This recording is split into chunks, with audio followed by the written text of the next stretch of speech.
Good morning, everyone. 75 years ago, on April 16, 1948, the National Cadet Corps was established, providing youths with the opportunity to explore their strengths and undergo transformative experiences to become the individuals they aspire to be. Right now, we are in Mangalam College of Engineering and we are celebrating the 75th anniversary of NCC. So it's my pleasure and noteworthy to mention Major General J.S. Mangut, who currently serves as the Additional Director General of NCC Directorate, Kerala and Lakshadweep. I welcome you, sir. Thank you. We have his wife, Mrs. Bonita Mangut.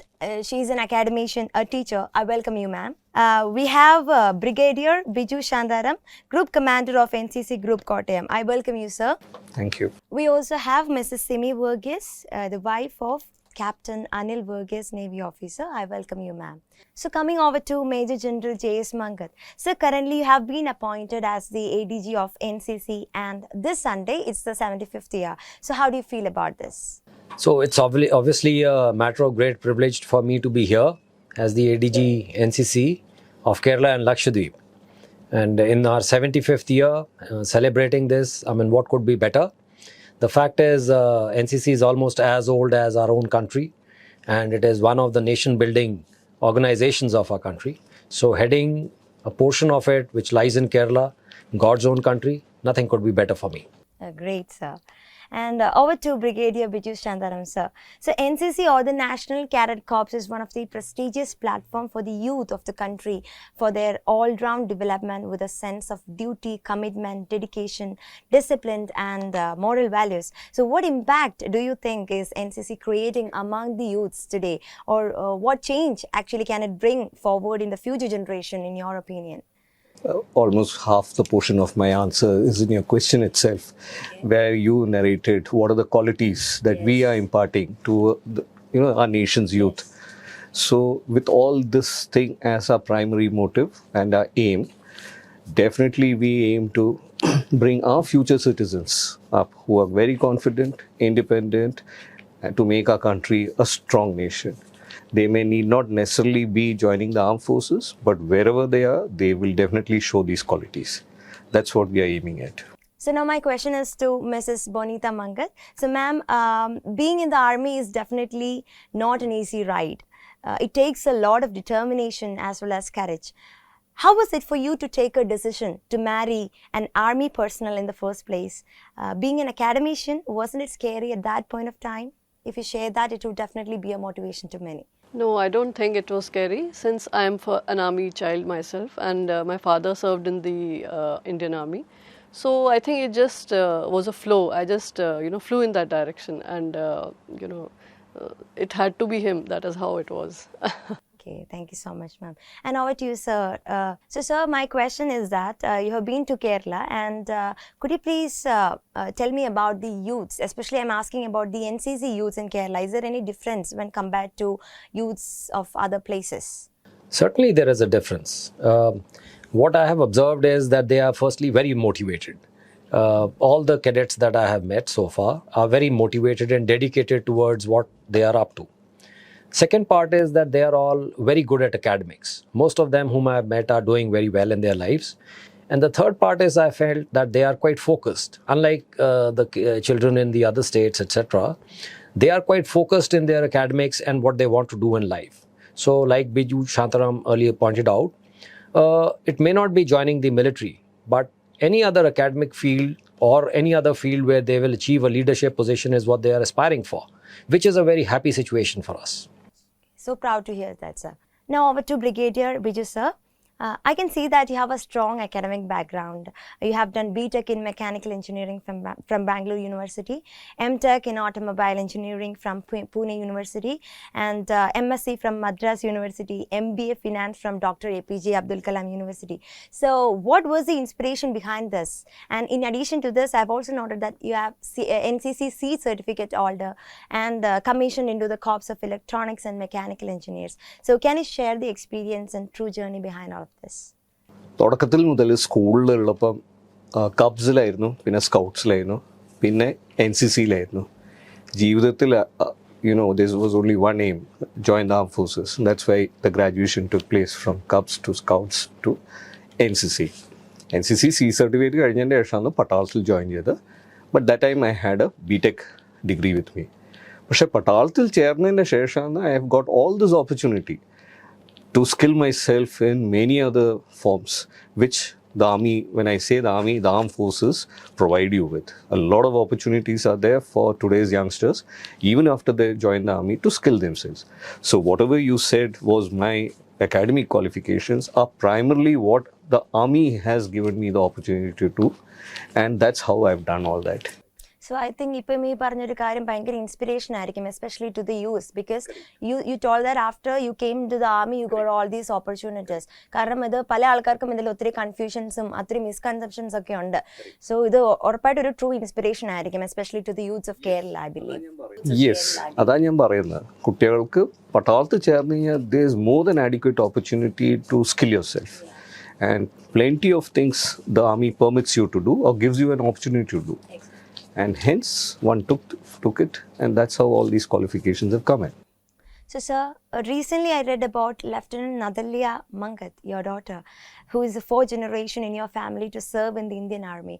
I know that you're really proud of her, but if you're just sharing your feeling right now, it will definitely be an inspiration to our youths. So can you please share a few words about that? Yeah, so being a girl, army obviously doesn't appear to be a first choice. So we were, like I also myself, was forcing her to opt for the civil services initially. But she was quite determined because her brother had already joined. And so she was quite determined to join the Indian Army. Possibly she quotes me as an inspiration, but of course we have generations behind us who've been in the army. So possibly that was her inspiration to join the army. And so she made it in a second attempt. Though she had passed the first time, she was not in the merit. The second time she came in the merit, and thereafter went and did quite well at OTA also. So very proud of her. Frankly, I think she takes a lot after me, and I like her dedication, I like her focus, I like her confidence in issues, and she's quite a multi-talented person. So I'm certain that she'll make a very good army officer. Very proud of her. Yeah, great to hear that. And I have this some similar kind of question to you, ma'am, as well, because you are not just a proud wife but a proud mother as well. Both your son and daughter are army officers. So can you please share your feeling as well? Likewise, the feelings are the same, So it's a very proud feeling for the entire family. Firstly, our son did it, and then the daughter. So one can only, in humblest of humbleness, say that one feels on top of the world. So that is the feeling. അതെ, അപ്പം ഈ പറഞ്ഞ കാര്യങ്ങളാണെങ്കിൽ പോലും ഇപ്പം ഞാൻ നേരത്തെ സാറിൻ്റെ കാര്യം പറഞ്ഞ പോലെ ഒരു ഫാമിലി ഒരു 4th ജനറേഷൻ ആർമിയിലേക്ക് വരുന്നതെന്ന് പറഞ്ഞത് ഇറ്റ്സ് റിയലി ഗ്രേറ്റ്. കാരണം ഇപ്പം നമ്മുടെ നാട്ടിൽ യൂത്ത്സിൻ്റെ ഇടയ്ക്ക് ഇത് ഇപ്പോൾ ഒരുപാട് പേര് പല രാജ്യത്തേക്ക് പൊയ്ക്കൊണ്ടിരിക്കുമ്പം ഇങ്ങനത്തെ കാര്യങ്ങളൊക്കെ കേൾക്കുമ്പം it would be great inspiration. Even ഈ പറഞ്ഞ പോലെ വിമൻ ഗേൾസിനാണെങ്കിലും ബോയ്സിനാണെങ്കിലും ആർമിയിലേക്ക് വരാം എന്നുള്ളത് ഭയങ്കര എവിഡൻ്റ് ആണ്. സോ നിങ്ങളുടെ വേർഡ്സിന് അത് കേട്ടപ്പം really thankful to sharing that with us. Sir, I have another question. ഇപ്പം ആർമിയിൽ ഫാമിലി ആയിട്ട് ജോയിൻ ചെയ്ത് കഴിയുമ്പം പല ആൾക്കാർക്കും ചിന്തിക്കുന്നത് അവരുടെ പിള്ളേരുടെ അല്ലെങ്കിൽ അവരുടെ ചിൽഡ്രൻ്റെ എഡ്യൂക്കേഷനെ അത് അഫക്റ്റ് ചെയ്യുമെന്നുള്ള രീതിയിലൊക്കെ നമ്മൾ കേട്ടിട്ടുണ്ട്. സോ അത് ശരിക്കും അങ്ങനെയാണോ? അവരുടെ എഡ്യൂക്കേഷനെ അത് അഫക്റ്റ് ചെയ്യുന്നുണ്ടോ? Definitely no. പട്ടാളത്തിൽ നമുക്കൊരു we have an organization called AWES. This looks after all the educational facilities that are there with the armed forces. ഇതിൽ നമ്മളെ ആർമി സ്കൂളുണ്ട്. It's called army public school. പല സ്റ്റേഷനിലുണ്ട്. So the child always has a school where the child can get good education. APS എന്ന് പറയുന്ന ഒരു സ്ഥാപനത്തിൽ നിന്ന് after they pass out from class 12, then the army has got more than adequate facilities in all professional streams. We have colleges for engineering, for law, for dental, AFMC, Pune, for hotel management, MBA. So there is more than adequate colleges also, which the army has for their own children in various professional subjects. So the education of the child is not affected at all. That's one. Second is, you will find generally most of the army children are very confident and independent. Reason is because as the parents get transferred every 3 years or 3 years, that is, they join a new school they get new friends. So it builds up their confidence, it builds up their circle also. And also they are capable of taking new challenges right from a very young age. So when they pass out from class 12 or from a professional college, they are already very independent and confident. If you just look up amongst the celebrities who are there today, majority of them are armed forces children. Right from TV anchors to film actors in all fields. Yes അപ്പം ഡീമെറിറ്റ്സിനേക്കാളും കൂടുതൽ നമുക്ക് മനസ്സിലാക്കാൻ പറ്റും അതിൽ merits ആണ്. കാരണം ഈ പറഞ്ഞ 3 years കൂടുമ്പോൾ നമ്മൾ മാറുന്നെന്ന് പറയുമ്പോൾ കൂടുതൽ ആൾക്കാരും ചിന്തിക്കുന്നത് ഒരു ചലഞ്ചിങ് ആയിട്ടാണ്. പക്ഷേ it is actually creating a lot of advantages, right? Much opportunity for that child to meet a lot of new friends, a new place, explore new things. So it's definitely a merit. So ma'am, I have another question. You are an academician, a teacher. So it's evident that you have teaching experience in school all over India, wherever your husband has been posted. So at any point of time, have you thought about quitting your job, or whether you consider it as an opportunity? I didn't work for too many years, but because I thought in my situation I needed to be with my children. And I feel mother is the first teacher that a child experiences. So I wanted to emphasize on that. And that became my focus, and that is how it was. Thank you, ma'am. And sir, the Indian military have been supporting the NCC from the beginning till the date. So what more could we expect for the youth of NCC during this 75th year? So this I had pointed out in the lecture also today. The NCC wants to expand.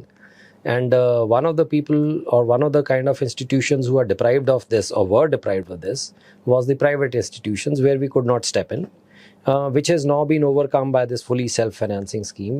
Mangalam Group is a part of this. And this is the way forward as I see it. The NCC wants to expand by almost about 10 lakhs over the next decade. And for the private institutions to come in the manner that Mangalam has taken the lead, that is the way forward for the NCC. So this is a common question. Like from the vision and mission of NCC, the ultimate aim of the NCC is to empower the volunteer youth to become potential leaders and responsible citizens of the country. So as you have appointed as the ADG of NCC, is there any action plan or strategies in specific for the NCC youths of Kerala and Lakshadweep? Certainly, there is a plan. And that plan involves firstly touching the youth themselves initially. We want to put the cadet at the center. And the point that I had emphasized earlier, the cadet is an under-training officer. That means he's an under-training leader. So all the cadets who are there with us will be treated in future as under-training leaders of our nation. And whether they join the military or any other profession, they will ultimately plan to and want to turn out to be leaders. So that is what we want them to learn. And so they will be treated accordingly as future leaders of the country. So that will involve a little shift in our thinking. So while we will be imparting all the training that we do, but it will also involve a change in the mindset of the way we will train them. So that is the major thing that I'm aiming at. Okay. Thank you, sir. And ma'am, have another question to you. So I would love to mention about AVA, Army Wives Welfare Association, which is an Indian non-profit organization that works for the spouse, children, or any dependents of Army personnel. So you have always been spearheading welfare activities for wives and children of Army personnel under the AVA. So can you share a few experience you have had while working there? The experience is so vast that I cannot sum it up in few words. But I think it is a bridge between the families and the officers' wives, because we don't wear ranks. It is the officers who wear the ranks. So I think it is a very beautiful organization, and to connect with them, it is a platform to connect with them and empower them vocationally, or they get a platform to showcase their skills and all, and that is what it is. So now over to Mrs. Simi Varghese. So ma'am, how you manage your career as well as you are the wife of a Navy officer. So can you please explain that? So since Navy also comes under the defense, it's not very different from the Army. We also have NAVA, which is Naval Wives Welfare Association, and we have many activities right from the old people to educating people and giving the opportunities to show their skills and showcasing their skills. So it's again for the wives. We have a big platform which has been provided, and we have our own get-togethers, tea time together. So it's like that, you know, they give us also the privilege of being the officer's wife and showcasing our talents. And if you tell about my career and my personal life, it was not very difficult. Only thing is I had to self-drive and do my shoppings. You become more independent because most of the time your husbands may go sailing, they are away from the family. So you try to become very independent, very strong women, take care of the home.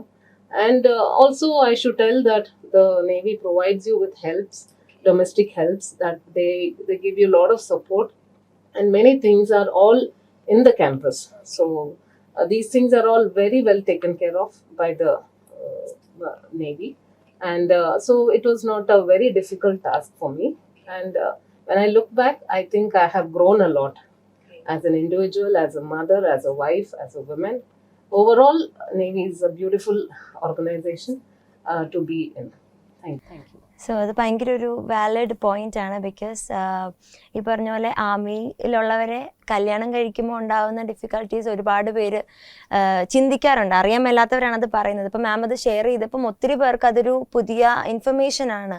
അവർക്കും അതൊരു പ്രചോദനമായിരിക്കും. In the future they are also safe. ഇങ്ങനെ ചെയ്യുമ്പോൾ അവർ ഏറ്റവും secured ആയിരിക്കും, അവർക്ക് ഏറ്റവും help കിട്ടും എന്നുള്ള ഒരു ഇൻഫർമേഷൻ ആണ് ഷെയർ ചെയ്തത്. Thank you so much ma'am. Thank you so much for that.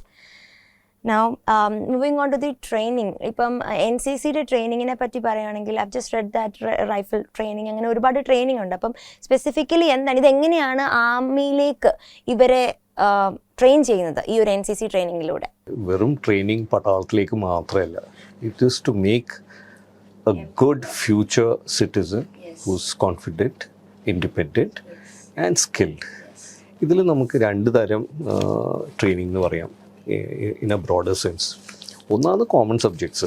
Common സബ്ജക്ട്സിൽ അതിൽ പഴയ ഇൻഡിവിജ്വൽ ഡെവലപ്മെൻറ്റ്, പേഴ്സണാലിറ്റി ഡെവലപ്മെൻറ്റ്, അങ്ങനത്തെ കുറച്ച് കാര്യങ്ങളൊക്കെ ഉണ്ട്. പിന്നെ സ്പെസിഫിക് സബ്ജക്ട്സ് ഉണ്ടാവും. എന്താ വെച്ചാൽ NCC വെറും പട്ടാളത്തിന് മാത്രമല്ല, ആർമി, നേവി, എയർഫോഴ്സ് മൂന്നിനും ഉണ്ട്. അപ്പോൾ അതിലുള്ള സ്പെസിഫിക് സബ്ജക്ട്സ് അവർക്ക് പഠിപ്പിച്ചു കൊടുക്കും. ഡ്രിൽ എന്നെല്ലാം പറയുന്ന it is primarily to teach an individual discipline. ഒരുമിച്ച് ഒരു 30 കുട്ടികൾ ഒരേ കാര്യം ചെയ്യുന്നു അണ്ടർ വേർഡ് ഓഫ് കമാൻഡ് ഒരാൾ കൊടുക്കുന്നതിൽ, ദാറ്റ് ഈസ് ഡിസിപ്ലിൻ. അപ്പോൾ ഡ്രിൽ എന്ന് പറയുന്നത് അതിനൊക്കെയാണ്. പിന്നെ യു ഹാവ് സ്പെഷ്യലിസ്റ്റ് സബ്ജക്ട്സ്, ഓരോ ആർമി, നേവി, എയർഫോഴ്സ് എല്ലാം കൂടി നോക്കിക്കഴിഞ്ഞാൽ in a holistic manner, if you actually see that particular cadet, by the time he finishes the C certificate, he is independent, he is confident of himself, and definitely he is a proud future citizen of India. So adding on to that point, I also need to know if there is, we need any kind of special quality or qualification to be an NCC cadet. You definitely don't need any special quality or qualification to become an NCC cadet. In the Garnage, I strongly believe that all our children are all strong individuals capable of joining NCC. We have a junior division, which is primarily for school children. That is 8th, 9th, 10th. That is for the boys, and JW, we call it the junior wing for the girls. ഇതിൽ ചേരാൻ last cut off there is up to class 12th. അതിൻ്റെ ശേഷം 11th, 12th and college ഈ കുട്ടികൾ SD, SW എന്ന് പറയും. SD ആൺകുട്ടികൾക്കും SD പെൺകുട്ടികൾക്കും. So that by the time they finish their degree, they can get the C certificate. JD, JW കുട്ടികൾക്ക് 2 കൊല്ലത്തെ ട്രെയിനിങ് ആണ്. SD, SW കുട്ടികൾക്ക് 3 കൊല്ലത്തെ ട്രെയിനിങ് ആണ്. A JD cadet can also, become a SW cadet because it is a promotion or a progressive promotion which is happening in their training. So this is how the amount of training goes in. As far as specific qualification, as I told you, 3 കുട്ടികളുണ്ട് who want to join the NCC. We got limited vacancies, so at times we have a kind of a physical standard and physicals to filter out some of them, so that we get quite strong. And then പട്ടാളത്തിൻ്റെ ആയതുകൊണ്ട് കുറച്ച് physical ആക്ടിവിറ്റിയിലുള്ള അങ്ങനത്തെ കുട്ടികളെ വേണം. So just pointing out your what you have said, I think like it is not just some training, but അവരെ നല്ലൊരു personality അല്ലേ ആക്കി മാറ്റുക എന്നുള്ളതാണ്. അതാണ് ഏറ്റവും വലിയൊരു കാര്യം. ഏറ്റവും വലുത് വേണ്ടതായിട്ടൊരു കാര്യവും അത് തന്നെയാണ്. നമുക്ക് അതിൽ ഗ്രൂപ്പ് ഡിസ്കഷൻസ് ഉണ്ട്, ലെക്ചറേറ്റ്സ് ഉണ്ട്, ഡിബേറ്റ്സ് ഉണ്ട്, പിന്നെ ഇൻഡിവിജ്വൽ ടോക്സ് ഉണ്ട്. അപ്പോൾ ഇതെല്ലാം ചെയ്യുമ്പോൾ ആ കുട്ടിക്ക് തന്നെ ഒരു താല്പര്യവും ഒരു കോൺഫിഡൻസും വരും. പിന്നെ there are many places where she or he can express his art forms also, which are there, because NCC gives a lot of importance to showcasing the cultural activities and the culture and the cuisine of that particular state or region at the national level also. So I have a question to you, sir. How NCC helps in bringing patriotism in the minds of Indian youths?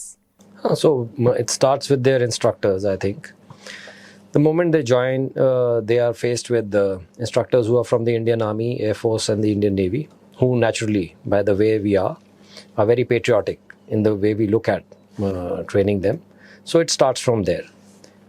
Being very secular, we are PIs, the permanent instructional staff that is there, is from all over the country. And once they see that all people are working harmoniously with them, I think naturally that patriotism comes in. The military training is so oriented that the moment they interact with cadets of other states and they go and compete with them, or in some other places go and spend time with them, exchange their cultural activities and ideas, so automatically the feeling of nationalism comes into them. So that is how I think we build in the patriotism part of it. So right now we're just celebrating the 75th year of NCC. So I request you to give or deliver a message for the youths in Kerala. ഈ official message ADG NCCൻ്റെ official message നാളെ വരും. പട്ടാളത്തിൽ എങ്ങനെയാണ് നടക്കുന്നത് വെച്ചാൽ നമ്മളെ head quarters ഡൽഹിയിലാണ്. അപ്പോൾ DG NCCൻ്റെ ഒരു മെസ്സേജ് ഉണ്ടാവും. ആ മെസ്സേജ് എല്ലാ ഡയറക്ടറേറ്റ്സിനും പോകും. 17 ഡയറക്ടറേറ്റ്സ് ഉണ്ട് ഇന്ത്യയിൽ. അപ്പോൾ DG NCCൻ്റെ മെസ്സേജ് ഈ 17 ഡയറക്ടറേറ്റ്സിലേക്ക് പോകും. ആ മെസ്സേജ് ഡയറക്ടറേറ്റ്സിൽ വന്നു കഴിഞ്ഞാൽ റെസ്പെക്റ്റീവ് ADGs അവരവരെ ഡയറക്ടറേറ്റിന് വേണ്ടിയിട്ട് അതിൽ നിന്ന് കുറച്ച് മെസ്സേജ് എടുത്തിച്ച് പിന്നെ അവരവരെ ഡയറക്ടറേറ്റ്സ് മെസ്സേജ് കൊടുക്കും. അപ്പോൾ നമ്മൾ ADGൻ്റെ message or the 75th day will definitely come out on Monday. It will be there 100%. Yes എന്താ വെച്ചാൽ നാളെ DG NCCൻ്റെ മെസ്സേജ് വരും. അതിന് ശേഷം നമ്മളെ directorate Officially it will be out on Monday. it will be But just as a normal message to our Kerala youth, I would like to state that you are one of the finest, the best the country has to offer, and let us showcase ourselves the best possible manner over the next year and in the future times that we have to see. So I wish you all the best, and I wish you happy tidings, and I wish you all the best blessings that can be given under God's own country. So thank you all for joining us. We all know that you are very busy persons, and I wish to say it's truly been an honor to be part of such an accomplished gathering. So I certainly believe that this is definitely going to inspire and motivate a number of youth, especially in Kerala, because many misconception will definitely be changed after this sessions. After they'll hear this, definitely it is going to change. And we need youth for Indian Army, and our country needs them. So just like the motto of NCC says, I wish that it would be able to empower volunteer youths to become potential leaders and responsible citizens of the country. And this is Sharon signing off. Thank you.